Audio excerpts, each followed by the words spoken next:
What is up, wrestling fans? Welcome to another Pay-Per-Viewpoint edition of the Smark Out Moment Smack Talk podcast. I'm your host, as always, Tony Mango, and joining me on this edition is Callum Wiggins. What's up, Callum?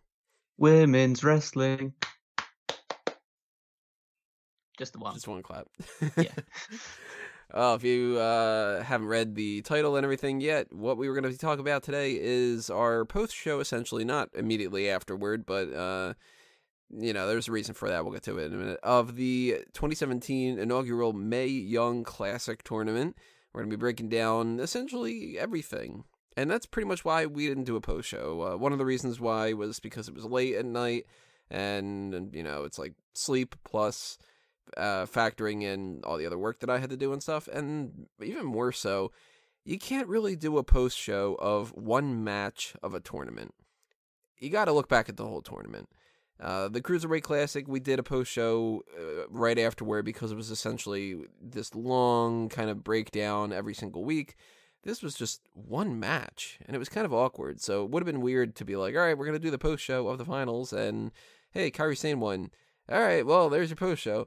You got to look back on the whole tournament. You got to talk about all the people that have been through the 32 competitors from start to finish, and, the ups, the downs, the highlights, the low points, all the other kind of stuff like that. So it works better as kind of its standalone main event for, I guess, last week, maybe this week. I don't know. We still haven't quite figured that out yet. But, yeah, so that's what we're going to be doing here. If you don't know essentially what we do, we're just going to kind of be shooting from the hip and talking about what we liked and what we didn't like and stuff. So I guess the first thing I got to ask you is, as a whole, what do you think? Where does the Mae Young Classic stand in comparison to the Cruiserweight Classic and the United Kingdom one?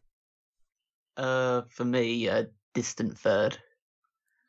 That doesn't mean that I didn't enjoy it. I really enjoyed the Mae Young Classic, but in terms of comparisons to the Cruiserweight Classic, the wrestling ability just wasn't at the same level. No. And in terms of the United Kingdom tournament, I thought the storytelling in the United Kingdom one was better than in this. So it kind of fell short on both accounts for me. But it blended a nice mixture of the two. I'm not going to just shit all over it and say, oh, it was terrible and I didn't enjoy certain parts of it and women's wrestling is awful, because a lot of the matches were very good. A lot of the characters that were showcased could really make an impression in WWE or NXT, but overall it won't be something that I go back and watch constantly like I sometimes do with Cruiserweight Classic matches. See, I'm not too sure if I want to put it above the UK tournament or on par with it. I know I wasn't too impressed with the UK tournament. I thought it was rushed, and I didn't really get to know a lot of the people, and we still haven't seen a lot of the people, and nothing's come out of it, kind of. No. And I already feel like the Mae Young Classic has had more come out of it, even though it's only been half a day. I think it's bigger impact. I do agree with that. And I'm slightly biased due to the fact that a lot of the people I've watched in the UK independents every now and again, so I was a bit more invested than most people watching would be. I do think this is going to have more lasting ramifications, though. It's kind of weird, though, that we had the Cruiserweight Classic had the Cruiserweight title, the United Kingdom one had the United Kingdom title, and the Mae Young Classic has, here's a couple of roses and a handshake, and you get a title shot, but, I think it makes sense. Mm. I think it would have been weird if they would have just handed her the NXT Women's Championship. Yeah, I think that you need someone to deserve it, really. And I think there's a lot of people already in NXT that have a bigger claim to Kairi Sane for the title. Yeah, Ember Moon, I'd argue even Ruby Riott at this point. I think Peyton Royce should get it. I'd say Peyton Royce should get it. Peyton Royce could? Well, I kind of want Peyton Royce and Billie Kay to just move up to the main roster. But yeah. That could happen with Moon and Riott, too. You never know. Because we can get a huge influx of talent. I know that Triple H did a little thing where he was like, hey, you can't do that whole please sign Jazzy thing. I got budgets and stuff, which I thought that was pretty funny. But they have signed a lot of these people already. I mean, Abby Leif, Bianca Belair, Dakota Kai, Kairi Sane herself, Lacey Evans, Reina Gonzalez, Rhea Ripley. Is it Rhea or Rhea? Rare, I think. Sage Beckett, Sarah Logan, Tainara Conti, Vanessa Bourne, Zia Lee, and Zeta. They're all signed already. Mm-hmm. And we know that they're going to try, at least in some capacity, to sign Shayna Baszler, because why the hell would they put her in the finals if they weren't really interested in her? And we know we're going to get that 4-horsewoman thing at some point if they can. But there's a lot of other people, too, that definitely impressed enough that they should be signed. Oh, 100%, yeah. And if you want to read some more detail about some of that, I wrote something up for Sportskeeda about that, but we're going to be talking about some of that along the way. So I guess we're just going to go like match by match a little bit and kind of, we have a couple of notes. We don't have like intensive notes. So if anybody's expecting us to be like, well, then the one clothesline that Zeta did in this one, we don't know that shit. But we started off the tournament with Kaylee Ray versus Princessa Suhei. And I didn't really care too much for either of these too much overall. Kaylee Ray, I thought, has a little bit of potential because she's kind of good looking. She's thin. She's got a different style a little bit, but I don't really like Suhei. I thought it was weird because I was expecting Kaylee Ray to go through quite comfortably with this one. She's a lot more well known among, I'd say, more European or possibly American fans. Princessa Suhei, I think she was okay, but she's kind of a veteran, so it would have been a nice rub for Kaylee Ray to get the win. So I was really shocked when Princessa Suhei won, and I didn't see any potential of her ever joining WWE. So it was an okay match. I think it was a good start. A good starting point, like a good 6 out of 10. But it was something where it was a good control level that you could kind of judge all the rest of the matches on. Yeah, it was like a baseline, just here's standard, the type of matches you're going to be getting. We got some better ones along the way, thankfully. We got a couple of worse ones, too. Yeah, we'll get to that. We had Serena Deeb against Vanessa Bourne, which this is going to sound like a shitty thing to do right off the bat with the second match, but this is where I started to realize that there was a big difference between some of the women and some of the other women, where there was criticism ahead of time. We don't know how unfounded it was and whatever, but supposedly there was backstage concern that there weren't enough good-looking women in the tournament. Johnny Ice. Maybe so. Maybe Kevin Dunn. Maybe Vince McMahon himself. He probably didn't even know it was happening. Yeah, maybe not. Yeah. But I looked at this and I said, from a quick glance, I can understand some of the criticism for some of the women, kind of, but there's some gorgeous women in here, too. Vanessa Bourne is a fucking knockout, and I think she's one of the most attractive women of the tournament. And then I looked at Serena Deeb, and I used to think that Serena was really cute, and I hate to criticize somebody's looks and stuff like that, but she looked so old and worn out. And it's been a while since we last saw her. A lot of things were weird, and I'm not going to be like, oh, she got a breast reduction, so now she shouldn't be in the company. No, that's fucking ridiculous. She ended up being a lot better in the ring than I thought that she would be, because she never really wrestled in WWE. But she looked like she was, I don't know, 48 or something to me. And I was like, oh, shit. Like, well, Vanessa Bourne will win, and, she's the young upstart. She'll beat the veteran, and it'll be kind of like the opposite of what we didn't get with Princessa Suhei. But then Serena Deeb won, and I'm like, it just kind of took a little bit of wind out of me, because I was like, Vanessa Bourne needs the win a little bit more, and Serena Deeb, I almost felt like she fucked her chance at a WWE job, and getting in the tournament alone was enough, kind of. Do you know what I mean? Yeah, I do. I think it was more of a tactical decision to try and get better matches in the next round, because Vanessa Bourne, admittedly, she has some potential. She's definitely very good looking. She has a good look, a good presence about her, but she's not on par in the ring.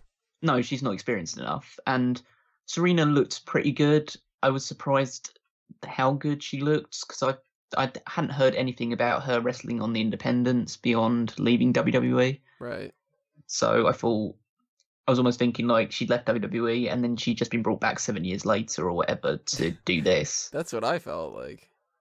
So she kind of came out of nowhere almost to be part of this. I wasn't expecting her to be part of it. If there was going to be like an old WWE superstar involved, I would have expected someone more like Victoria. Mm-hmm. But yeah, she gave a good account of herself. I think she was kind of positioned as this tournament's answer to Brian Kendrick in the Cruiserweight Classic. Yeah, kind of. She's like the old person that we would remember and that we'll root for a little bit because we remember her, but at the same time, we know that she's not going to win, that kind of a thing. Yeah, exactly. And she did that job fine, and she ended up having a really good match in the second round and stuff, so it worked out in the end. But at first, my thoughts were just Kaylee Ray versus Suhei was kind of like, all right, that's okay. But the person I wanted to win didn't win. And then it was like Serena Deeb and Vanessa Bourne, and the person I wanted to win didn't win. And I was like, uh-oh, we're on a kind of rocky trail here. And then it turned into Shayna Baszler versus Zeta. And poor Zeta, man, she was just not up against somebody that she could have stood a chance against. Baszler was clear and obviously the priority. Oh yeah, 100% Zeta was an afterthought. And she was treated as such. It was so comprehensive, the victory. It was like Baszler was toying with her for a certain amount of time. Zeta gets a little bit of offense, and then she's just tapping out almost immediately. Yeah, well, at least she's got a secure contract with the company. Yeah, it's I don't really see. I mean, I didn't get a chance to see a lot of potential with her. I know she was wrestling on an episode of NXT recently as well against another MMA person. What's her name? Sonya Deville. Yeah, Sonya Deville, that's it. And pretty much went a similar fashion. Mm-hmm. Maybe just at this point, we're talking about Shayna Baszler. I'm getting a little concerned about the amount of MMA people coming into WWE. Because I'm starting to think that people are classing MMA as legitimate fighting. And in the context, obviously, that's real and WWE is fake, as we all know, but surely the idea of WWE is to try and present these people as legitimate athletes and competitors and fighters to make it actually seem like it's worth investing in. And then you're bringing in people like, well, Brock Lesnar's a slightly different case because he was in WWE and then went to UFC, so he's dominated on both fronts. But then you have someone like Shayna Baszler come in and destroy people that are wrestlers, pretty much. And she's presented as an MMA person, and people like Sonya Deville are presented as MMA people as well. It's presenting that it's like, oh, why the fuck are you watching WWE? You should be watching MMA because that's when the real fighters come from. That's a good point. I didn't even think about that. I mean, it's probably not as much of an issue for some people, but I just watch it and think, well, at least like make them look good against these people. Like, I think Baszler is a specialist case because she's got so many connections that have a lot of star power attached to them that she was always going to like sail through. Yeah, I mean, as soon as they announced that she was in the tournament, I thought to myself, all right, well, she's at least semifinals. Like, just 100% on a guarantee. And there was a possibility that she might not have made it to the finals, but I kind of thought possibly the finals too. And then I was looking at the bracket, and then I'm like, all right, well, then that's going to be Kairi Sane. Like, it just kind of became one of those things where it's like a moot point even to watch some of these matches. Yeah. I mean, I'll give Shayna credit. She's decent in the ring. Yeah. I think for someone who's only been doing it for, I think, since 2015, she's impressive. She's picked up quite a lot of good skills. She's clearly been taught by people that know what they're doing. So it's definitely different to Deville, because Deville, I think, is terrible and is presented a lot better than she deserves to be for her ability. I wouldn't go so far to say that she's terrible, but she's got a big learning curve at the very least. Yeah, well, I think I'd say now that Shayna is more prepared than Sonya is. Oh, yeah. Yeah, she definitely is. I don't even think there's a comparison. No. If you were to tell me one of them is coming up to the main roster, I wouldn't even think that Deville was even in the question. No, not at all. But that became an obvious thing, and then what was kind of a shock to me was Jazzy Gabert against Abby Leif, and Abby Leif coming out with the win. That was like, whoa. I actually thought that was quite predictable. Really? I thought that Gabert was like, she was clear. I mean, the most physically intimidating one out of the bunch. And 100%. she was over as fuck. Yeah, she is really connected immediately, and that's great for her. I think it was almost like she just needed to appear, and people were like, "Wow, we need Yeah, to see more of this person." she's got a The job for sure. Oh, 100%. They would be stupid not to sign her. She could come up to the main roster immediately and just dominate, or at least be like a big presence on SmackDown. With like Asuka going to Raw, she could be like a SmackDown version of that. I'd still like to Um, see her go through NXT, but she's one of the ones where it's like, all right, well, they signed a bunch of these women. Some of them I think they shouldn't necessarily have signed yet, versus some no, other ones. I mean, there's plenty of room that they can add more and more people, but we got please sign Cedric in the Cruiserweight Classic. We got please sign Jazzy this time around. So they yeah, gotta look at her and they gotta go, all right, well, here's your contract, just fucking sign it, you know. yeah. Abby But Leif, though, I thought she was kind of generic. I didn't really like her too much. well, the reason why I was certain that she was going to win is you know her finisher, the crocodile roll or something along those lines. I can't remember. It's either crocodile or alligator. That pinning combination that she does. That was Mae Young's finishing move. Hmm. So of course they were going to put her pretty deep into the tournament if she uses Mae Young's move as her finisher. I didn't even remember about that. It's just I think something that that I they picked mentioned up. it when it happened, though, and I think I forgot about it already, too. Yeah, yeah. That's fair enough. She was okay. I think she's quite a physical competitor, which I quite appreciate. So I thought the match itself was pretty good. Hmm. I enjoyed it. I think either one of them could have gone through and been quite successful.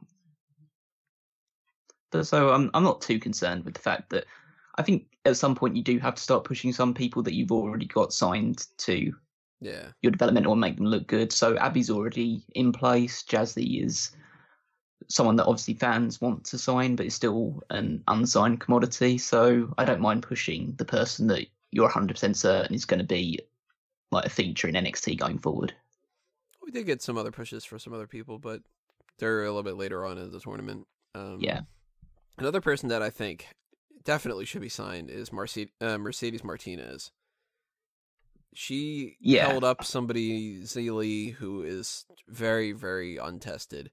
And Martinez carried herself like a superstar throughout the entire tournament. I thought nobody came off looking better than she did, as far as like making things look smooth in the ring, feeling like she was confident in herself. Like she felt like she was the one who was the veteran out of the bunch.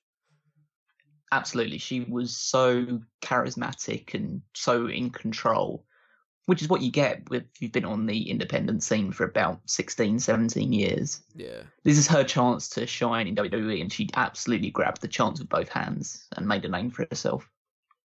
And she carried someone who's so green and made Zia Lee look good.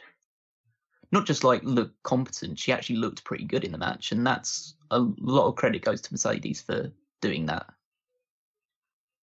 And that was kind of a running theme throughout the whole tournament with Mercedes Martinez. She pretty much took the reins for like everything. And by the end of each match, I looked at the competitor that she was up against and I was like, okay, that woman has like a little bit of a future and whatever. Then I kept thinking to myself, really, does she? Or is it just that Mercedes Martinez is making her really look good? And now I'm looking at her as another one that I'm like, if they don't sign her, then that's ridiculous. Exactly. She has to be part of NXT, and she'd be a great addition for NXT in particular because she is a veteran. So she can work with those people like Sonya Deville and stuff and kind of like... It's sort of like what I thought was weird at first, but they kept bringing in people from outside WWE to train WWE stars. And I was looking at like Sarah Stock, and I was like, she hasn't been in WWE. Why would she know the WWE style? And I'm like, wait a minute, they don't need people to know the WWE style. They just need to know people that are fucking good. And Sarita was good, and Martinez is another one who is she's just good. Like, she could come up to the main roster immediately too. Absolutely, yeah. She's completely and utterly prepared for competing on the main stage. And at her age, I don't want to obviously get ageist about this stuff, but it's the same with the men as well. There's a certain cut-off point where you just won't be able to perform as well as you used to. Right. And she's at the point where I don't think she's at the tail end quite yet, but if she wants to like make a prominent push into the main event of the women's division, then she kind of has to start now. Yeah, she doesn't have, like, you look at some people like Paige. Paige came into the company and she was like, I don't know, like 19 at the time or something like that. And it became like, well, she's a veteran at like 24. Martinez is, she's up there. She's not, I think Suhei was the oldest one, if I remember correctly. Yeah, Suhei's the oldest one. 37 or something. So Martinez is close. 36, Martinez. For Martinez. So yeah, she's just slightly off. And we've seen like Mickie James she hasn't lost a step, and no, she's somewhat up there too. So I'm confident that Martinez, if she doesn't get signed to the company as an actual performer, I think they're going to potentially sign her as a trainer. Either. Yeah, she did a good enough job, not only just with her first match, but they put her far enough into the tournament and did the whole Shayna Baszler thing that I think that they've seen enough of her now, and they would be blind not to recognize her talent. But we're talking about talent. Things went to shit when it went to Marty Bell versus Rachel Evers. Oh, this match is... I have to rant about this because Marty Bell was wrestling in TNA for quite a few years, and she was never that great. And then I just watch this match and think, oh, maybe she's picked up a few things since leaving the company, and maybe she's a little bit better place. She absolutely ruined this match. She did. And Evers isn't that great. She's still learning. She's still developing, so I can kind of get a bit of leeway. Marty Bell's been wrestling long enough now that if she's not good now, she's never going to be. And she just wasn't good. Yeah, you had mentioned before that this match was terrible because I didn't get a chance to watch the first round of the matches until after you had seen them, and you were saying that this was a terrible match. And I was thinking to myself, well, it has to be Rachel Evers then. And later on, we had Rachel Evers versus Abby Leith, and that match was actually good. So this is a Marty Bell situation. She stunk up the joint. And this was sloppy as hell. They're missing punches and kicks, and everything was slow, and you could tell that it was like, make sure that you do move X, and then move Y, and then move Z. Okay, are we on X? Yes, we're on X. Okay, now we're on Y. Okay, now that we did Y, now I'm going to do Z. Are you ready? Yes, I'm ready for Z. It was like, just fucking do it already. Like, this felt to me like what would happen if you're watching somebody's like third test match where somebody was telling them like, you need to do these steps in a row, you need to do this chain wrestling and stuff. Of course, I don't know how to fucking wrestle anyway, so if this is my third match, it'd be like somebody would do a hell of a lot worse with me. But man, we've seen Rachel Evers before in NXT, and I don't remember disliking her matches as much as this one was, so I gotta assume this is Marty Bell. And it was just so long as well. It felt like it took about half an hour, but I know it was only like 10 minutes or so, but you should have gotten everything done in about 5 minutes and just said, okay, we've got to go past it. I mean, I think I recall hearing that this match was originally, Marty Bell was supposed to win this match, but they actually changed the finish midway through the match because Marty was performing so badly that they wanted Rachel to go through instead. So, I mean, I don't know if that's I heard that through dirt sheets, and I think Meltzer was reporting it as well, so it might be true, might not be true, but it wouldn't surprise me if they decided to change the finish on the fly based on her performance. It'd be weird if that's the case though, because they gave her another shot with that 6-woman tag. I think they just were trying to grab anybody they could, really, who was still around. It had to be people that had performed in the first round, but some of them might have gone back or anything along those lines. Maybe. And to be fair, and in that match, all she kind of really did was just play a babyface in peril, and it's not really that difficult to get thrown around by people. Was she the one that took the fall? No, I think Dobson did. I might be slightly off with that. I watched it a few days ago, and I didn't really take a lot of attention from that one. No, me neither. It was just sort of like, all right, this is in the background while I'm working on stuff. Yeah. The only thing I take back from that was the "Please sign Jazzy" chants. Yeah. We also had Rhea Ripley versus Miranda Salinas. Both are hot. Ripley is, I think, the bigger star of the two. She has a lot more potential. I did not get any sort of connection to Miranda Salinas at all. She's not terrible, but I just didn't feel anything towards her when she was performing. Rhea Ripley, she's very young, so she's still learning. She's still developing. Tall as hell. Oh yeah, she's really tall. She looks really strong and well built. Mm-hmm. And I thought that she did a really good job in this match.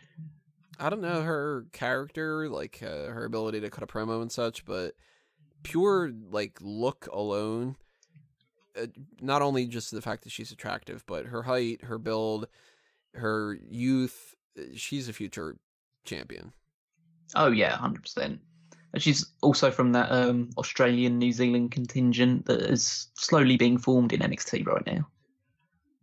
A little bit too much. There's quite a lot, yeah. Aussie kind of stuff. I quite like it. I like the Aussie chants coming in through. You sort of know what people to avoid when you're leaving the building when they're chanting. We also had Mia Yim versus Sarah Logan, which to me, both of them are capable. I like Mia Yim a lot better than Sarah Logan, but yeah, I agree. That made me happy that Mia Yim won at the very least.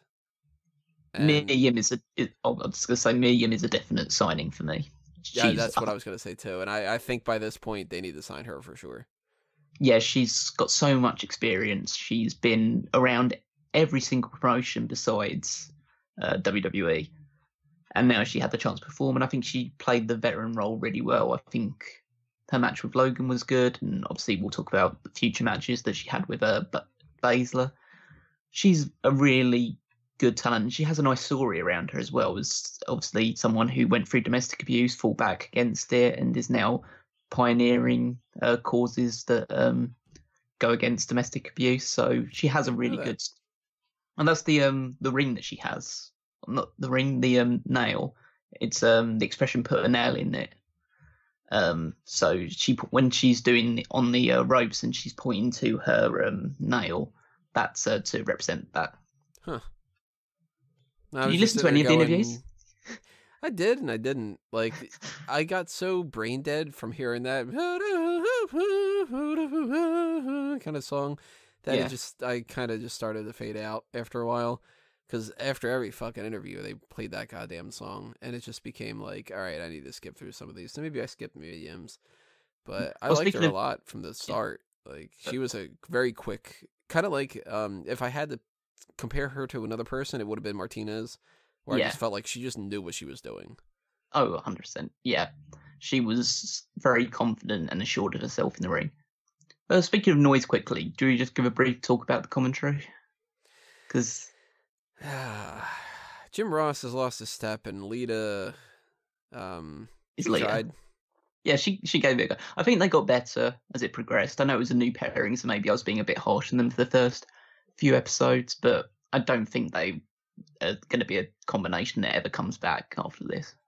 I'll put it this way. Lita would be in my running for worst commentator of the year if we hadn't had David Otunga pop up a couple times.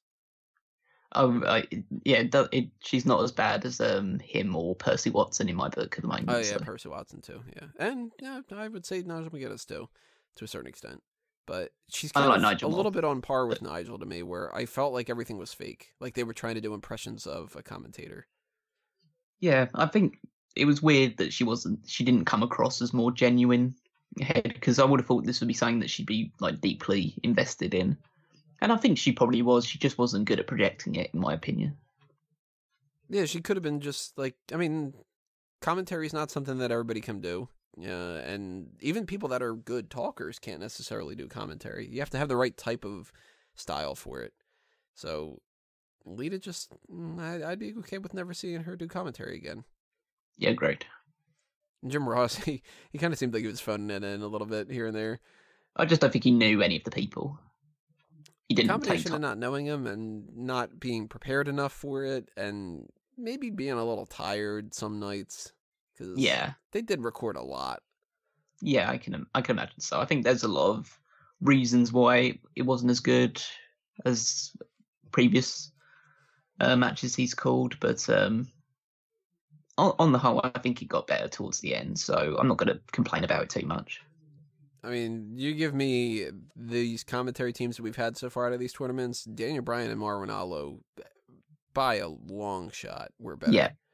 Yeah, they were the perfect combination. They actually elevated that tournament, whereas I don't think the commentary for the UK... I mean, the UK one I liked slightly because I thought Michael Cole really was as good as I'd ever seen him on commentary at that point. So I can give a little bit of credit more to that one, but this one didn't elevate the tournament. The tournament kind of had to prop up the commentary almost. Yeah, a little bit.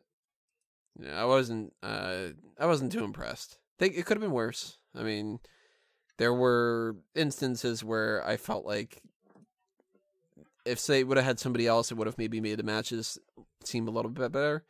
But I don't think that it killed anything. Like, it wasn't like I don't know, listening to if we would have said like Percy Watson and David Otunga doing it on their own, then that would have just been atrocious.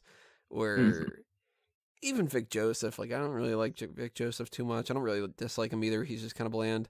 But it could have been better. Yeah. Here's somebody who I think this was a good dichotomy. One person that I think they have to sign, and one person that I really, really hope they don't waste money on. They gotta sign Toni Storm. Yes. And they shouldn't think whatsoever about signing Aisha Raymond. No, she sucked. I was not impressed with her at all. And I hate saying this about a fellow like English person, but she had no presence whatsoever about her. She has that cat person or something. Yeah. She's a little strange. I mean, she's tall and she's well built, so she does have that sort of. She has a physicality about her, but I thought she was really sloppy and didn't add anything at all to the match.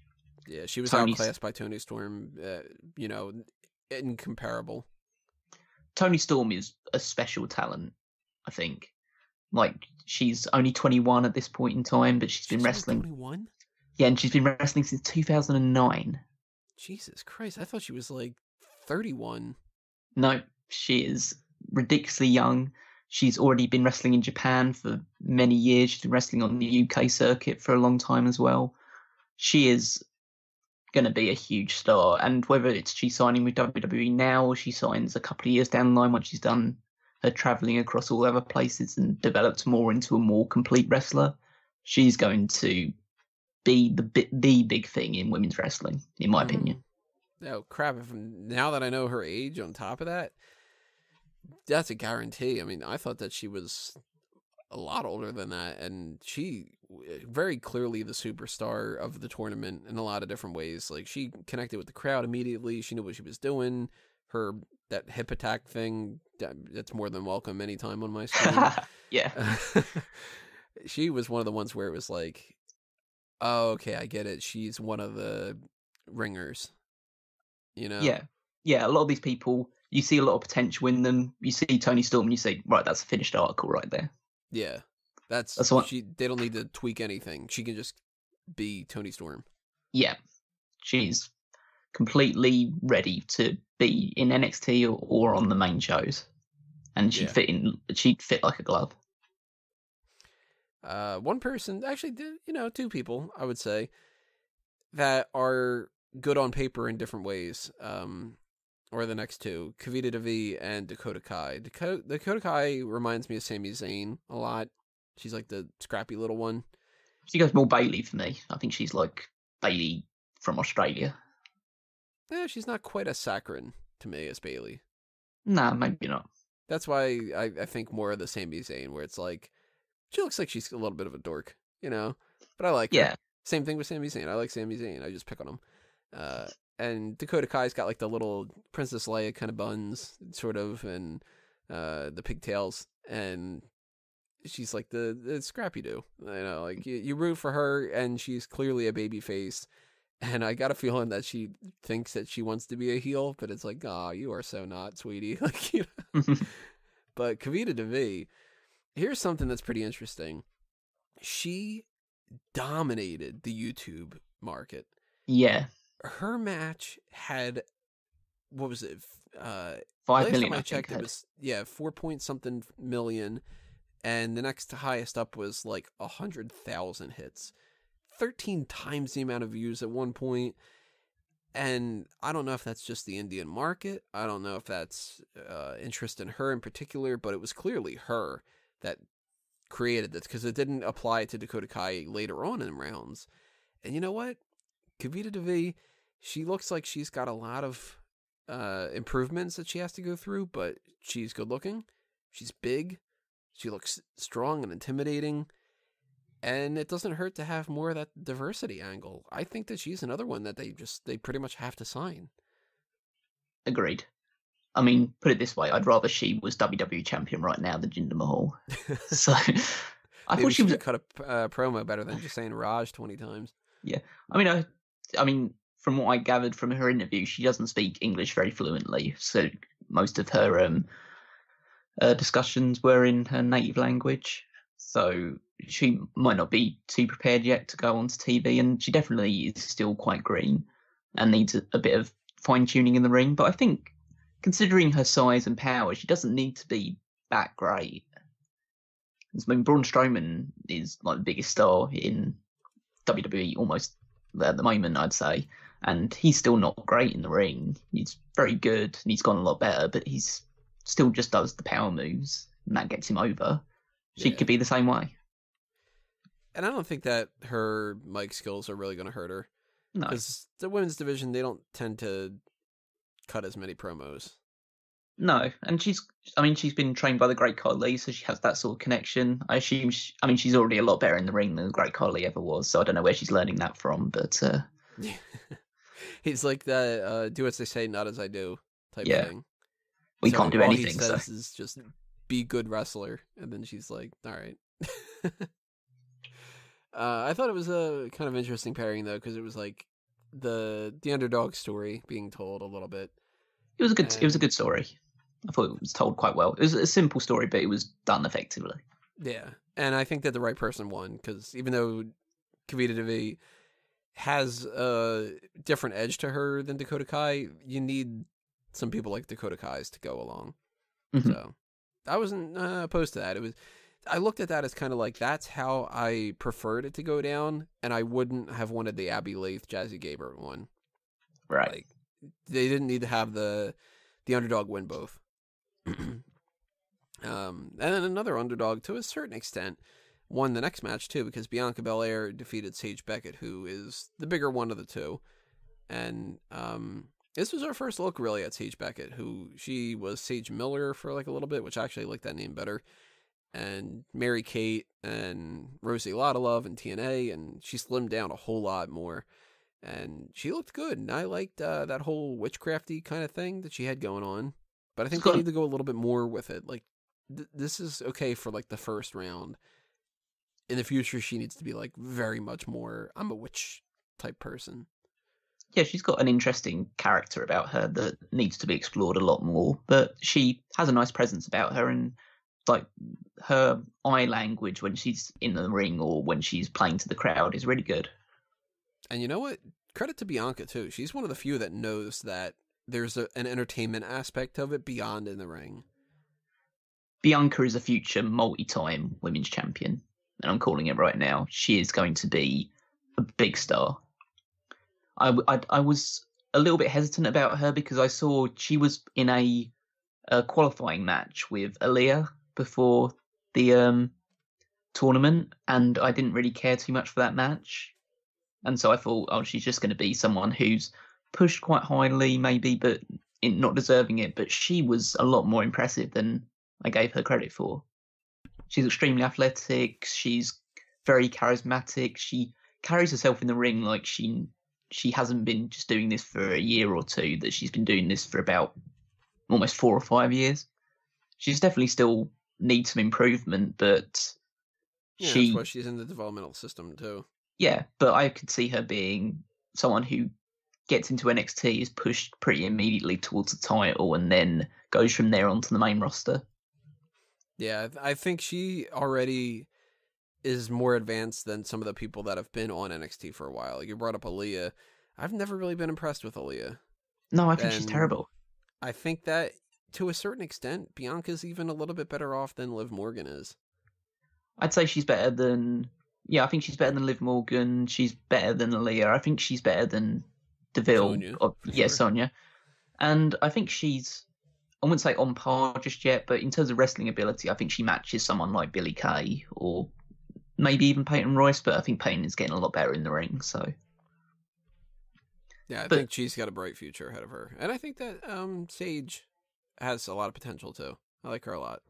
Yeah, I think both of these two have potential. I'd say Bianca's ceiling is a lot higher than Sage's one, but if Sage's gimmick gets over well, then she'd need a gimmick to rely on more than Bianca's actually getting better in the ring and can rely a little bit more on her athleticism. Yeah. This was a weird stretch for me because it was like Toni Storm, great. Kavita Devi, wow, that was a surprise. Dakota Kai, I liked her even when she was Evie. Bianca Belair, great. Sage Beckett, awesome, she's doing good. And then we had Piper Niven versus Santana Garrett, and I was like, all right, first off, Santana, she is probably the hottest of the bunch and clearly knows what she's doing. She's got a history behind her working elsewhere. She needs a contract immediately. Yes. And Piper, you put her up against Santana, which Santana, quick glance, you go, well, she's the hottest one potentially, depending on your preferences and stuff like that. And Piper Niven's the one that probably, if anybody would have been criticized for looks, it probably would be Piper Niven. Her name is dumb, but she could go in the ring, and she was really fucking impressive. I love Piper Niven. She's funny, she's charming, you can see in like her interview, she's not like, she looks like a monster. Yeah. I'd rather have her with her and Nia Jax. Yeah. I mean, I'd rather have her in the position where Nia Jax is right now, because she's better in the ring than Nia Jax is. If you could take Piper Niven's wrestling ability and apply it to Nia Jax's look, yeah, I think you're better off. Because Nia Jax, I think, looks more like a superstar than Piper Niven does. Yeah. It's weird with Piper because she's very soft spoken, and she's not like a monster, despite her size and build. So many comparisons right now. But I'll try and force my way through it just to make sure we don't get into Snickers discussions or anything like that. But that'd be so great if they did some kind of a promo where it was Piper Niven and it's like, you're not yourself when you're hungry, and then she takes a bite and then she turns into Nia Jax. But I mean, she's more categorized as someone who is very athletic for her size and build. So she's done moves and like the speed in which she does certain elements of her moves and her flexibility is something that would be impressive for someone you'd expect for someone of her size and build. Whereas Nia Jax concentrates more on the power and getting the basics done right. Piper Niven looks to excel above what people would expect of her. So I think they're different enough in that regard. They could both coexist. But I was really impressed with this match. I think this was my favourite match of the first round. This probably was mine too. I actually wrote a note to myself that said this is one of the best matches of the first round for sure, with a bunch of it's 1, 2, 3, 4, 5 exclamation points on there. So if this wasn't my favorite, it was definitely in the top like 3 or so. We had some pretty decent ones. Yeah, it's definitely high on my list in total, and I think both of them could really add something to the NXT or WWE Women's division. Mm-hmm. I was disappointed that Santana Garrett lost, though. I mean, I could totally understand it, but yeah, I kind of looked at it as like I would have rather had seen somebody else take that loss instead of Santana. Like maybe that would have been where. I'm gonna look at that list right now. Like, well, a little bit later on, we got Savoy versus Gonzalez, and I didn't really like either of them, so it's like I kind of really would have rather had that kind of balance out, but I'll talk about that in a minute too. Yeah. We had Renee Michelle versus Candice LeRae. Michelle, she's hot, but I wasn't really impressed. Candice LeRae, on the other hand, she's another one they have to sign. Yeah, completely agree. I don't like her finisher because it's a contrived finisher that I just like. In what sort of situation, like regularly in a match, are you both going to find yourself straddling the turnbuckle to hit a swinging neck breaker off of. And I'm thinking, oh, yeah, it's a nice move, but it's something you should be pulling off like once every 5 or 6 matches at most, without it looking like, okay, so this is how we've choreographed it to put you both on the top rope at the same time. It's like Del Rio's foot stomp or something along those lines. So I'm not a huge fan of that, but I can understand her not wanting to use a lot of Johnny Gargano's moves because you want to separate the two.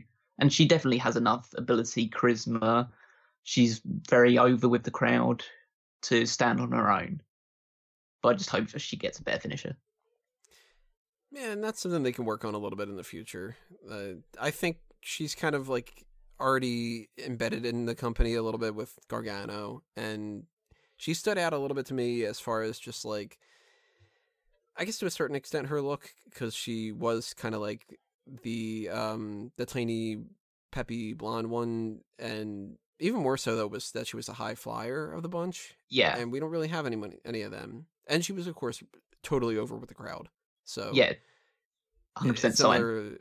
Like when I made up my list of the 10 women that they need to sign, before I even started to like write down, well, okay, let's compare, because I kind of went through where it was like, crap, I ran out of room. Do I think that they should sign Rachel Evers, or do I think that they should sign Kaylee Ray, or like that kind of thing?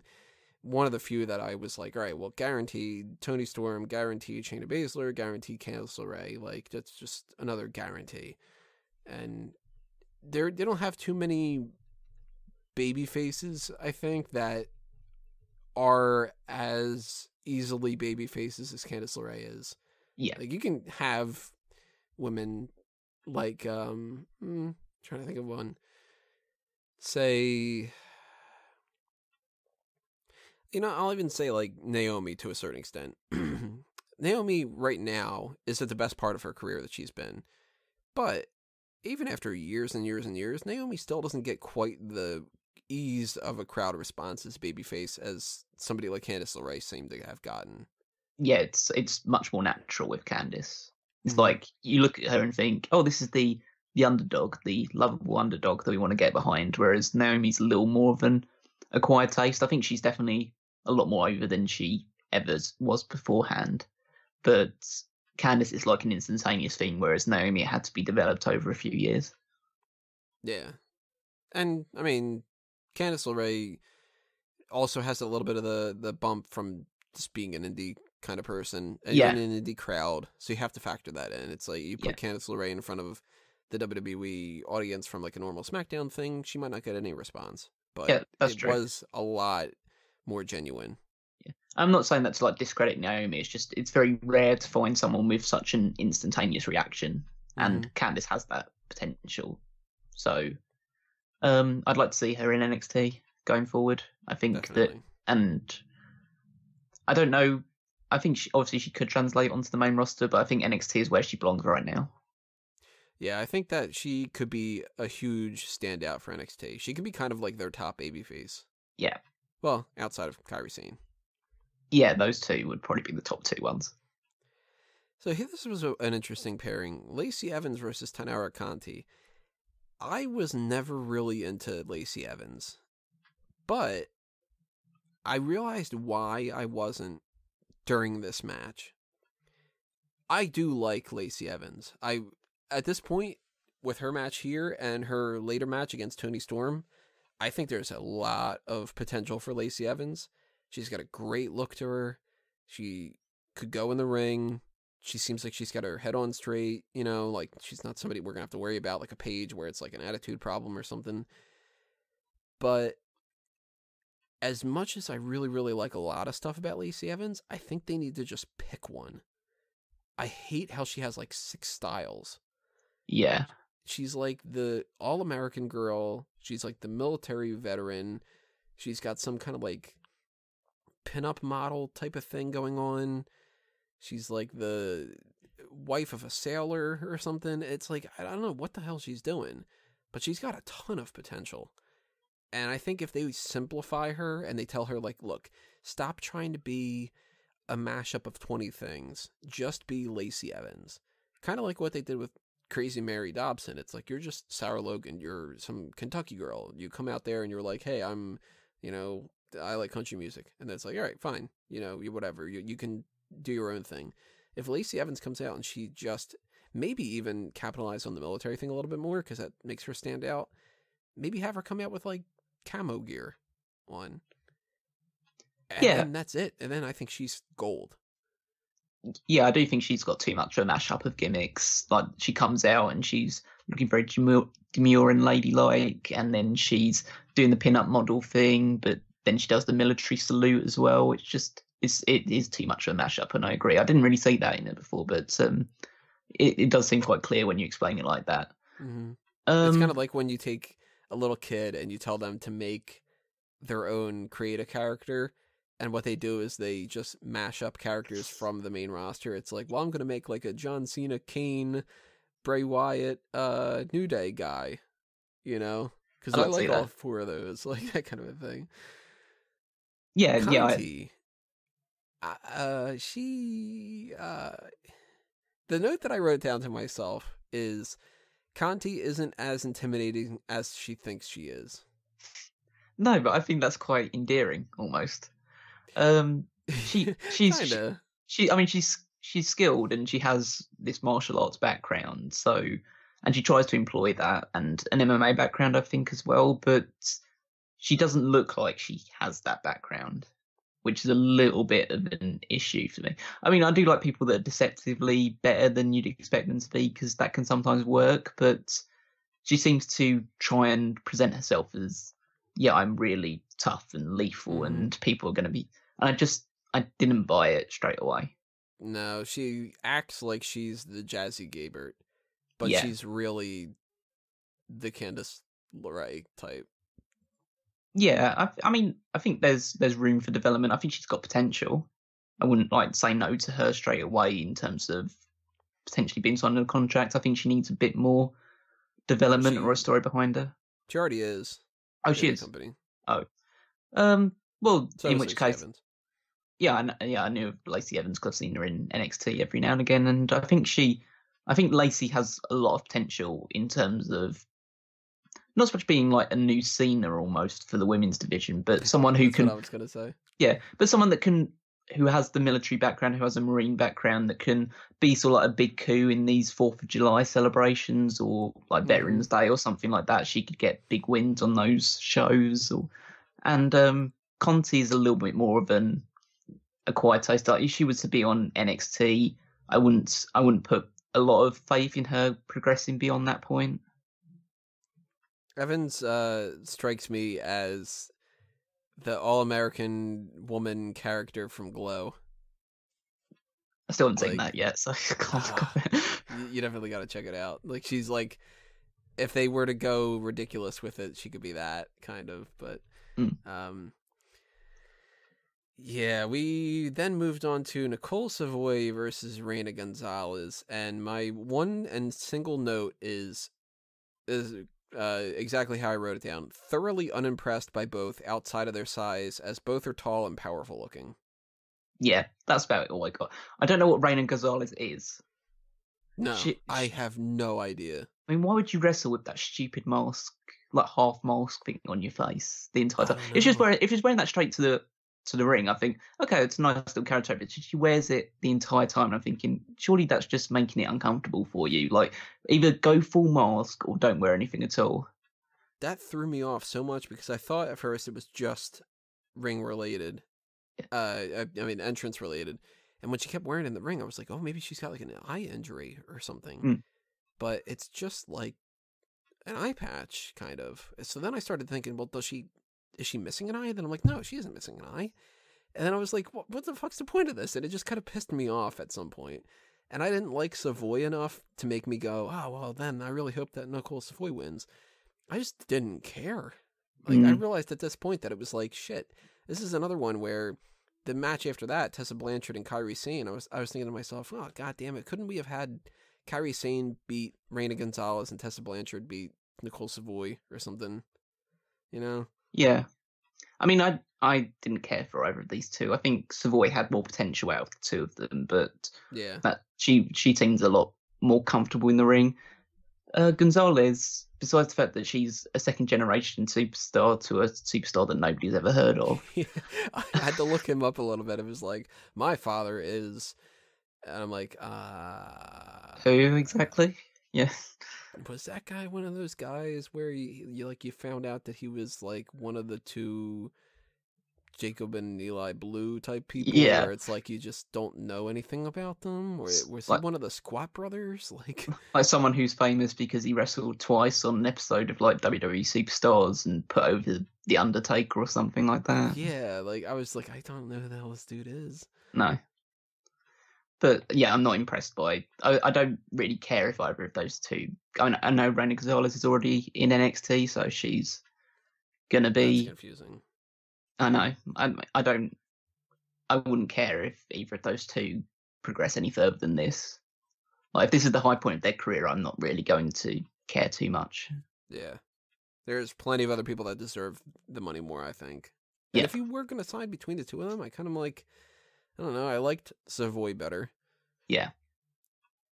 I don't know what's going on with Gonzalez. She has a decent look to her, outside of whatever the fuck's going on with that mask.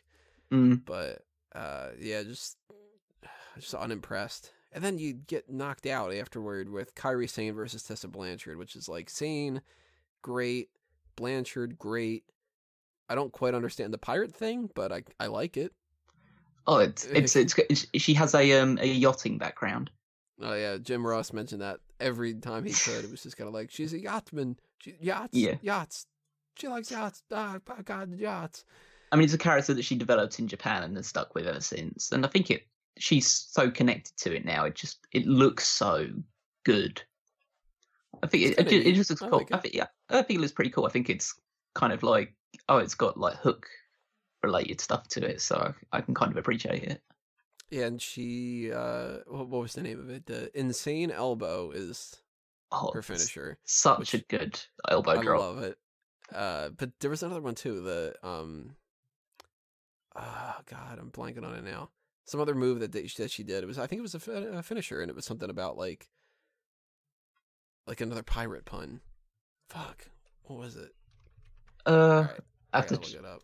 Try to remember it because I wasn't too familiar with her before the tournament. I've seen a few bits and pieces when she was Kairi Hojo, but like, you'd probably be better off asking someone like Gabby to give you a bit more of an in-depth look into. Gabby, tell me, I can't remember it. Yeah, they called something or whatever. It might have been like some kind of finisher that they called like the something hook or something, like Captain's Hook or something. But I know that's Brian Kendrick, so it's not the same thing. I've seen something here that she has something called the Marine Spike, which is which essentially Del Rio's double foot stomp thing to the Tree of Woe. She used that against Baszler in the final. But another thing, I can't remember it now. But if you know, leave a comment below. Yeah. I like her when they do that kind of stuff. Yeah, I like her yeah, sorry, I was gonna say I like her interceptor spear, because she hits them at like 200 miles an hour, like just goes straight through the middle of whoever her opponent is, and I think that's pretty cool. I liked Kairi Sane a lot, and I'm really glad that she won. Yeah, but I don't want to take away from Tess Blanchard, because she's got a lot of potential. She's really young too, isn't she? Isn't she like 21 or so? She is 22. Yeah. Yeah, so she's another one that, like, what are they waiting for? She's got a good look to her. She knows what she's doing in the ring for being that young. She's obviously got a built-in with the company, with Tully Blanchard. She's very well traveled as well. She has a lot of experience. I mean, she's wrestled for TNA, WWE on occasion, like in NXT, Lucha Underground, and in Japan as well. And obviously, like, the more women-focused promotions like Shimmer and Shine. Such. So she's basically been everywhere that she needs to be to get to the point where she can be in WWE going forward. Isn't it kind of dumb that there's Shimmer and Shine and Glow? It's well, Glow doesn't really exist anymore, so... I know, but it's like, can you just, like, if you have like a women's wrestling organization, do you have to name it after something that's like light-based? Because women only like sparkly things, don't they? Haven't you heard this? It's so annoying. I know. I think they were names that were given to them before we decided, oh, we're going to take women's wrestling like seriously now, and it's going to be like it's Well, on the I'm same gonna level. create my women's wrestling organization. It's gonna be called Sparkles. Yes. It'll happen. So that was our first round set of matches, and we talked mostly about what the individuals were and stuff, but a quick rundown of some of the matches that happened a little bit later on in case we have anything to talk about with them. Rachel Evers versus Abby Leif. We got proof that Marty Bell was the one that screwed things up because Evers and Leif had a good match. Yep. I enjoyed it. I wasn't surprised that Evers went out, but going along the lines of thinking that she wasn't even meant to get to this point in the first place. So I think Leif has more potential out of the two of them, but were both pretty good. They're both kind of on par to me with like I like them enough that I'm okay with them being a part of the company, but I also don't care enough that if I had to make a call, I wouldn't put either of them in the company before I would put some of the other people that aren't signed yet. Like, yeah, I mean, obviously we talked about a lot of the different people, but like we just mentioned Tessa Blanchard. You tell me that I need to find a spot on the roster and it can go to Evers, Leif, or Blanchard, I'm going to give it to Blanchard. Yeah. Yeah, Rachel Evers, though, I got a feeling when she goes through the NXT system, she can be pretty good. It still pisses me off that her name isn't Rachel Ellering. Mm-hmm. Because they brought up the fact that she's the daughter of Paul Ellering, so why is her surname Evers? Yeah, it's just one of those dumbass things. Yeah, I know. It's just like, if it makes sense, like, if you didn't want to bring it up at all, I totally understand it. But if you're going to bring up the relationship, I don't see what they have to lose or to gain by giving her a different surname. You know what I thought was weird about this match? They kept billing Rachel as the powerhouse of the tournament. Mm. And I was like, have you seen Kavita Devi and Jesse Gabert? I mean, they go like the fact that she's deceptively powerful because she was a power lifter before she joined WWE. So it was still kind of strange though. It's kind of like looking at somebody like I don't know, like Kofi Kingston and being like, Kofi Kingston, pound for pound, the best, toughest guy in the company or something, and you're like, oh, Kofi could kick my ass for sure, but you put him next to Braun Strowman, I wonder who's winning the fucking fight. Like, yeah, it's like saying that Kofi Kingston's the powerhouse of the New Day when there's Big E standing right next to him. Yeah, that's even a better analogy. I thought that was a little strange, but I liked the match. Even more so, I liked Serena Deeb versus Piper Niven. Oh, excellent match. I thought the story told and it was really good, and the false finish before the end when you felt like Serena, when she was to either hit the spear or something along those lines, was going to get the win, because it seemed to be built up around the fact that Piper's getting so much offense in and she's wearing her down, and then Serena's going to make the comeback and pick up the win. But then they just turned it round at the end to have Piper win. I thought it was a really well told match. Yeah, that was pretty good. That was something that kind of helped boost Serena Deeb up a little bit more in my mind. Yeah, it kind of felt like almost like a bit of a send off for her, because I don't really see too much potential. Maybe as a trainer, but I don't really see her coming back full time.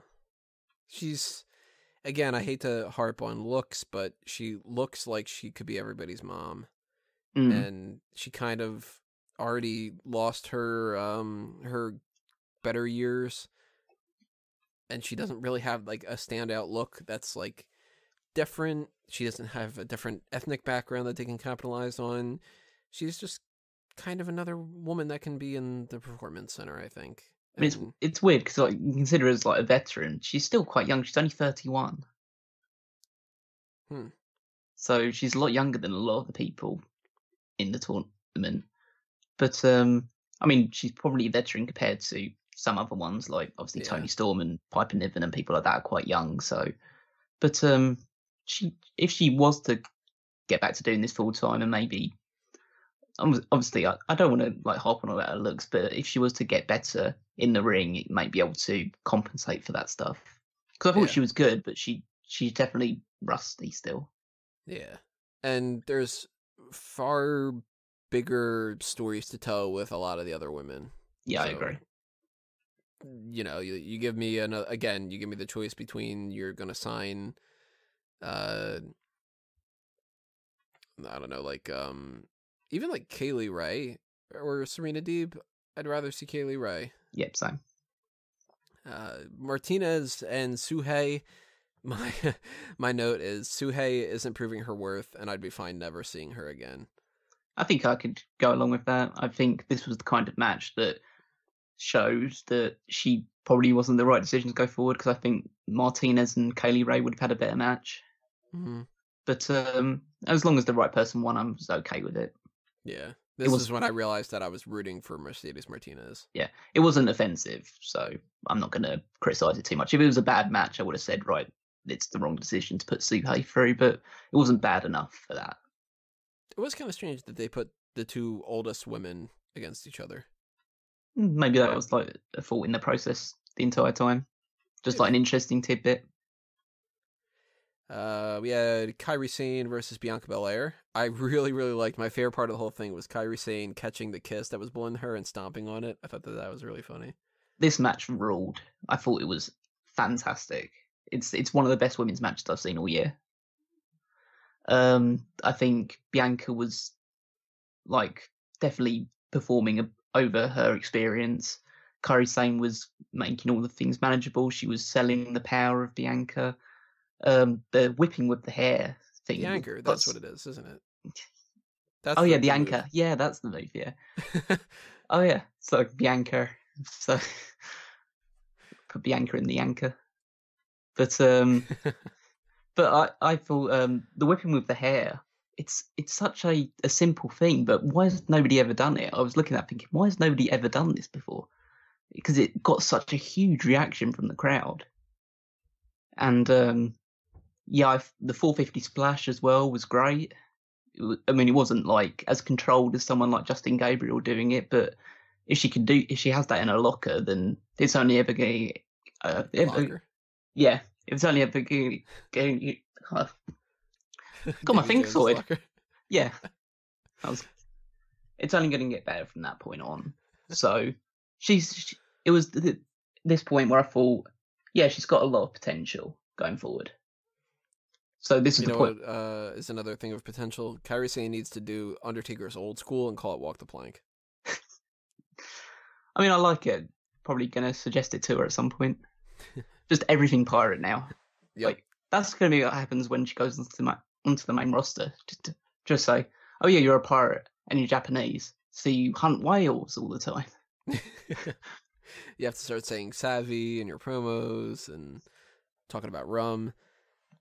You need to have a movie franchise that goes far longer than it should. Yeah, that's about it. Hopefully, McMahon will be dead by that point, though, so you don't have to go through that stuff. Not that I'm wishing death on anybody. Not yet, anyway. Well, at least you're not Wego, because if you did, then it would probably happen. Yeah, well, we would die of diverticulitis then at that point, so... We had Toni Storm and Lacey Evans, both looking great. They totally are stars in the future. Mm-hmm. We already kind of talked about that, but it was a good match. I liked the match a lot. Yeah, very good match. I see a lot more of Lacey Evans because I've only seen her in like a few squash matches. So this was a good showcase for her and definitely showed a lot more potential, but Toni was the right winner. Definitely. Shayna Baszler versus Mae Young. Again, this proved that Mae Young knows what she's doing as a ring general, and she kind of could fill in the blanks that Shayna Baszler hasn't quite figured out yet. It was a very unique match because they started like feeling each other out at the start with the kicks. It almost started like a UFC match almost. Yeah, but not as boring as a UFC match though. Yeah, exactly. It actually started telling a story and give us our money's worth rather than just ending in about 30 seconds. But but it was, I thought it was really good, and the finish of like going off the top rope and getting caught in the submission hold, I thought was really good. Yeah, that was another good thing. And again, this was at a point where I was just thinking to myself, all right, now we're getting into like the good matches. You know? Yeah, kind of like I would say like a lot of these matches, like you might criticize the wrestling ability compared to the Cruiserweight Classic, and I don't think it's really that fair to compare the two. But I think a lot of the finishes of these matches were really well told. On the whole, I don't remember the finish of Rhea Ripley versus Dakota Kai. I know Dakota Kai won. It was one of her it was a double foot stomp, I believe, because I think that's her Oh. finisher. So I think they mostly kept to all of their finishing moves. But yeah, I think that was it was a decent match. I think out of the second round matches, it's probably the one that I have the least memory about. Which I don't think is. I don't want to discredit both of them about it, but it just didn't stick out in the mind as much for me. But I'm sure it was good. If it's not really sticking out, I don't think it was terrible because I would have noted about that. But yeah, I don't really have any notes for that one. This is also, I have to admit, just at this point, I started to stop taking notes because I was just kind of like, I don't really need to take 2 notes about like these kind of things here and there. It's a lot of wrestling to take in all at once, really. Yeah, I over a didn't 2-week like period. this whole binge watch thing. No, I mean, it's nice to have all that stuff in one place. Like, I was okay with all the first round matches going at that, but I would have thought maybe you could stagger the rest of them a little more. I still think that the Cruiserweight Classic had it better, where they dragged it out longer. Because the 2-night tournament for the UK thing felt like it didn't even exist. Yeah. And this felt like an afterthought. It was kind of like, well, we'll just upload this the same as when we upload Holy Foley episodes, and you can watch it if you want, kind of. Yeah, I think they just fucked up the timing of this. I think they were behind schedule almost, and they just had to get everything out to stick to schedule. Yeah, that might be it. Because they were talking about this at the beginning of the year. Yeah. Hopefully in the future they don't fuck that up. Yeah, with future tournaments, hopefully. I would hope that this isn't the only Mae Young Classic. I think that they're going to do another one of those for sure. I'd hope so. I don't think that we're going to get the Cruiserweight Classic back. And No. I don't think we're going to get a UK tournament back. The Dusty Rhodes Tag Team Classic seems to be every year. Yeah. And the Mae Young Classic, I think, could be every year. Yeah, I think these two. Like, you'd want a women's wrestling one, and you'd want a tag team wrestling one. And I'd like the tag team wrestling one to start including more new tag teams, as opposed to just people in NXT, because in which case, why not have a tournament? I mean, I like tournaments, so I'm going to be a bit biased towards them, but you should have tournaments for NXT Championship opportunities and something along those lines. So, Still wanting that King of the Ring to come back. Oh yeah, I've been waiting for years for that to actually come back properly, as opposed to the half-hearted attempts they're doing right now, which don't get anybody over and make essentially, oh, you have a gimmick right now? Oh, now you have a crown, and that's it. I fucking hate it. Nicole Savoy versus Candice LeRae. Candice is likable. Savoy has a decent presence to her. Very glad Candice LeRae won. Yeah, it was a good like peppy baby face against a bit more of a dominant heel, and the right person went through. Yeah, very much so. So then we got down to our final 4 matches, which were Abby Laith versus Mercedes Martinez, Shayna Baszler versus Candice LeRae, Piper Niven versus Toni Storm, and Kairi Sane versus Dakota Kai. And I have one note of all 4 of them, which is Martinez winning and getting so far should point to her having a contract, right? God damn it! Yeah, I'd hope so. I think her match with Laith was really physical and really well put together. It's like I saw more in Abby Laith in that match than I had in the previous 2 that she was in, and that might be a credit to Martinez, but I think their styles meshed well together. Yeah, I think I want to give them both credit rather than just saying Mercedes carried a lot of these matches, which she did for the previous 2. Was somebody who, my first impression of her was she looked like an indie person in like a negative kind of way, where it was like I wasn't really too super impressed, and I was really kind of annoyed that Jazzy didn't win. But as she progressed through the tournament, I started to realize, well, she actually is pretty good in the ring, and I can see her kind of being like a staple. Not somebody that I think you could build a division around, but I can see why they brought Abby Laith on board. And yeah. We already talked about how Martinez is great. Mm-hmm. Baszler and LeRae, I thought it was a good story that they were being told there. Baszler being the heel, which was there very few heels. Martinez was one of them. Baszler was another one. Yeah, established her really well here as like just this really hateable person, and they picked the perfect person to do it with. Yeah, because even if it would have been Shayna Baszler versus Toni Storm, it wouldn't have come off the same. No, it had to be Candice, and I think even though the match was short, it told a really good story for the time it was down there, and it actually could build into a match further down the line if they were both signed to NXT or something along those lines. Definitely. Niven versus Storm. Very glad that Niven lost that one because I think Storm needed to go on at that point. And Niven was kind of like, she's good. She should be in the company. They should definitely sign her. But I was like, well, you put her up against Storm. I want Storm to be in the semifinals more. And Niven kind of lost a little bit of steam. I mean, I would have been happy with either of these two. Actually, this is my favourite match of the entire tournament. I thought these two know each other so well. They've wrestled in Japan for so long against each other and with each other as tag teams as well. They had the chemistry they had was pretty obvious from the start, and the respect they had for each other as well when they were doing like the handshake when they were both in the like in the press up position. And I thought it told a really good story with Tony Storm constantly trying to go for the suplex, but Piper being too strong and too big to get in that position. And then when she tried to climb the top rope, Tony hitting that suplex and Piper selling it amazingly, like going so far backwards, and then Tony getting the finish off of that. I thought it was a really good story, and yeah, that was a good match. It will definitely go into. Out of all of these ones, I thought that match and the Kairi Sane Bianca Belair stood out to me as their matches I'll go back and watch in the future. Then we had Sane versus Kai, which I don't really remember.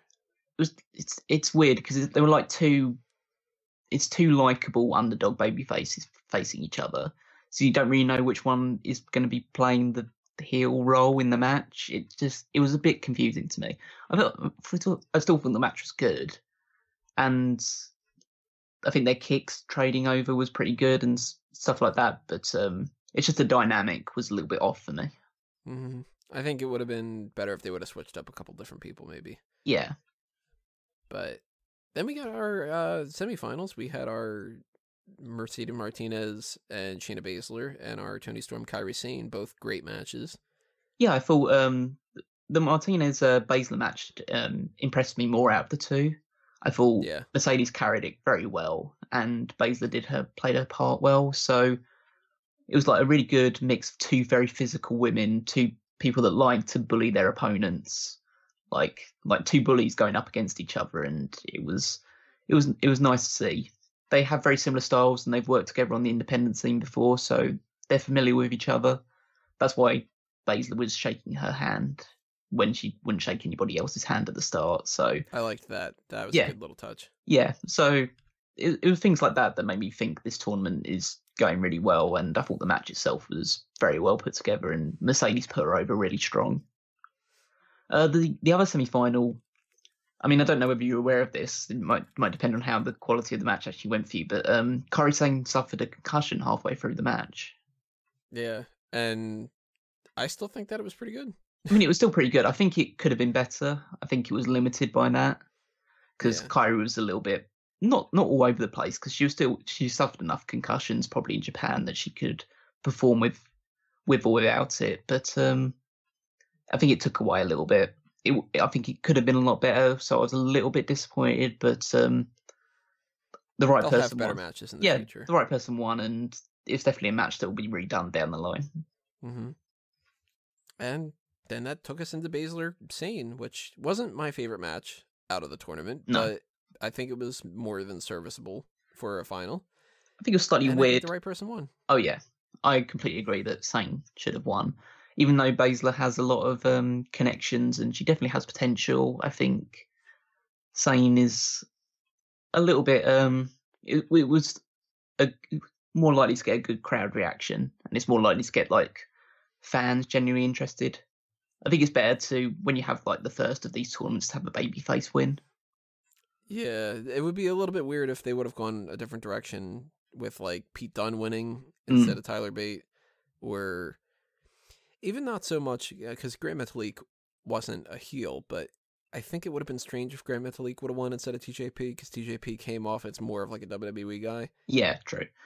I think the match would have been better off if it would have been Kota Ibushi probably, but yeah, you know. Or Zack Sabre Jr. I wasn't too impressed with him. No, he can fuck off. If you if you watch him now, you probably think differently. But he's definitely improved in the last 2 years. But back to this match, I was thinking it was quite good. It was definitely wasn't my favourite, but it still impressed me. I like the fact that Baszler kicked out of the double foot stomp, and then they went straight into the finish from that. It's very a New Japan style of wrestling, like of you have this false finish, and then the person that hit the false finish still gets the finisher and wins after that. So I quite like that. I quite appreciated that. But I thought it was a little bit of a risk putting it in front of the SmackDown crowd. Yeah.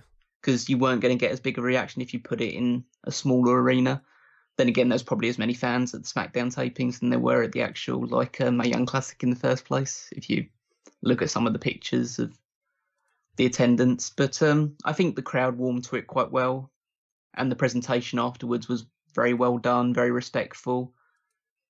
I think it was a fitting way to end the tournament, a very successful tournament. I think that overall, they're going to look back on this and they're going to think, it's not necessarily that it was like this great, monumental, oh my God, this changed the world of professional wrestling in one shot kind of a thing, but it certainly helps. I think it's a turning point. It's not going to be like, oh, this is the thing that's going to launch the women's revolution into the stratosphere and they're going to be treated at the same level as men straight away from this point. But it's definitely something that's pushed it, like you say, in the right direction. And it's another step.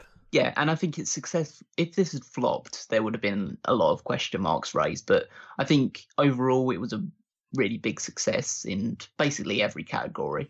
A few of the matches weren't that great, obviously, and a few of the performers won't be back anytime soon, hopefully.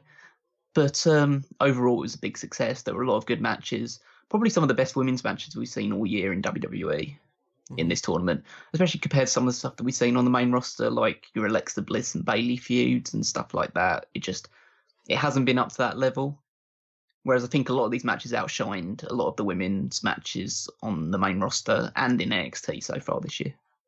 And I think a good example of what this showed was it was good talent scouting for a lot of different people, and it showed the difference between people that want to be wrestlers and people who want to be superstars. Yeah. Because you look at somebody like Lana, she wants to be a WWE superstar. Mm-hmm. You look at a Piper Niven, she wants to be a professional wrestler. Yeah, and that's great to see. A Martinez, she went into wrestling over a decade ago to be a professional wrestler. Then you look at another person, kind of like a Maria, she wanted to be a superstar. Yeah. And there's room for both. Yeah, but I agree. We need more of the WWE wrestler types to kind of like fill that NXT gap, because I think we're going to get Ember Moon. I think we're going to get Peyton Royce and Billie Kay. Maybe Ruby Riott coming up to the main roster over the next couple of months. Yeah. And we're going to move all these women, Sage Beckett and Lacey Evans and Tainara Conti and all that. They can fill in that spot. And I think that they're going to do a damn good job. Yeah. Like, I was really overall, I mean, we had 32 women here. I would have been fine with like 27 of them being signed, essentially. Like there was a good majority of these women that were just good. Oh yeah. So I liked the tournament. I thought it was pretty damn good. Yeah, huge success. Obviously I'd still place it below the Cruiserweight Classic and the UK tournament just for my own personal reasons, but Cruiserweight Classic was just fucking awesome. Oh yeah. Yeah. I don't think many people would disagree with that, but I think this will have more of a lasting impact, and it's something that will be continued year after year. And I think there's more talent here that should be signed than from the Cruiserweight Classic. And so I think that's the biggest talking point, that it's got me interested in a lot of women's wrestlers that I may not have even considered beforehand. And on the strength of this, I think the future of women's wrestling looks really bright in WWE. Very much so. So I think that's the biggest takeaway overall, is just this proves if you look for talent and you find it, then your work is done for you. Like, you bring somebody like a Santana Garrett on board who knows what she's doing, and a Mia Yim who knows what she's doing. You don't have to build them up from the ground up. No. And some of these ones will be built from the ground up, but they're doing it in the right way. Yeah. They gave a lot of these people a showcase on here, even if they didn't make it to the final, the semi-finals. There was a lot of people that stood out despite that. I mean, Jazzy Gabert is one of the biggest stars out of the tournament, and she got knocked out in the first round. Mm-hmm. So, Tessa Blanchard, another one. yeah, so there's a lot of people, no matter how they place, they get left enough of an impression that people want to see them wrestle, and they want to see more of these people, and that's the best. That's the best feeling to come out of this, knowing that no matter where you finished, people are interested in seeing where you go and what you do. Unless you're Asia Raymond. Yeah, well, fuck her. She can go. Her and like Marty Bell can have matches in armories or like bingo halls or things like that for however long. Just don't be on my screen anymore. Alrighty, everybody. Well, that's our breakdown of the Mae Young Classics. Make sure that you tell us what you thought in the comments below, whether you liked certain things or disliked them.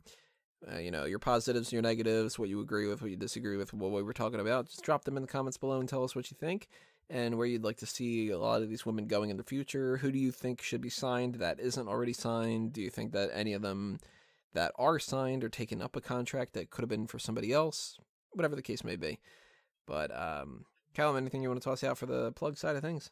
Well, you can find me on Twitter at Wigmeister14, and you can check out a lot of articles on.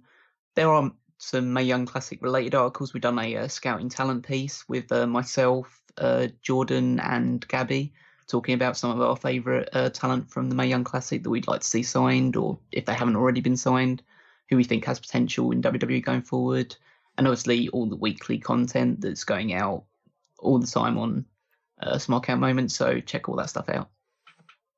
And I'm not too sure yet, but we might be Mae Young Classic theming the triple threat this week too. So if you want more Mae Young Classic, stay tuned for that. I mean, if Jordan's leading it, then that's definitely going to be the case. More so, yeah. Yeah. For my side of things, obviously, well, for smarkoutmoment.com, if you check that out, you'll find out whatever we end up posting. But if you are just interested in the YouTube side of things, hit that subscribe button and ring that bell for the notifications. And follow us on Facebook and Twitter at SmarkOutMoment. And stay tuned for the next thing that's going to be coming your way, which is going to be the hot tags towards the end of the week, probably Friday or so. And hopefully we get some hot tags because nothing has been really happening this week. And maybe that's how we're going to be doing things going forward. Maybe the hot tags are going to be on Fridays now. I don't really know. I mean, if you want a hot tag, I think Kairi Sane won the Mae Young Classic. Okay. Leave that one. That didn't happen. Okay.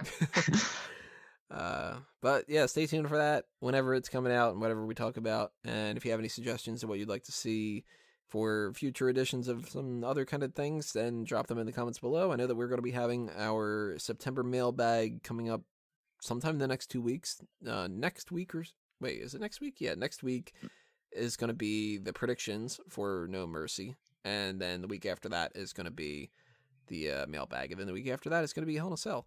So we have to start doing predictions for that, and then we got to start tying into all the other kind of crap like that. But if you do have any suggestions for different main events you'd like to see coming up over the next couple of months, I need to kind of figure that out as soon as possible. And since it is September, I got to remind everybody, start writing down your lists of the 2017 Smark Out Moment Awards. I will post something on that pretty soon about the categories, because I actually changed some of the categories around this year. Got rid of, like, the best and worst recurring joke, and I added the best and worst ring gear and some other things like that. But I was going to say, you've got to do outro of the year again, because I win that one. So it would be the only outro. Exactly. So unless, like, I don't know, maybe I would vote for put a little option of not applicable. None of the above.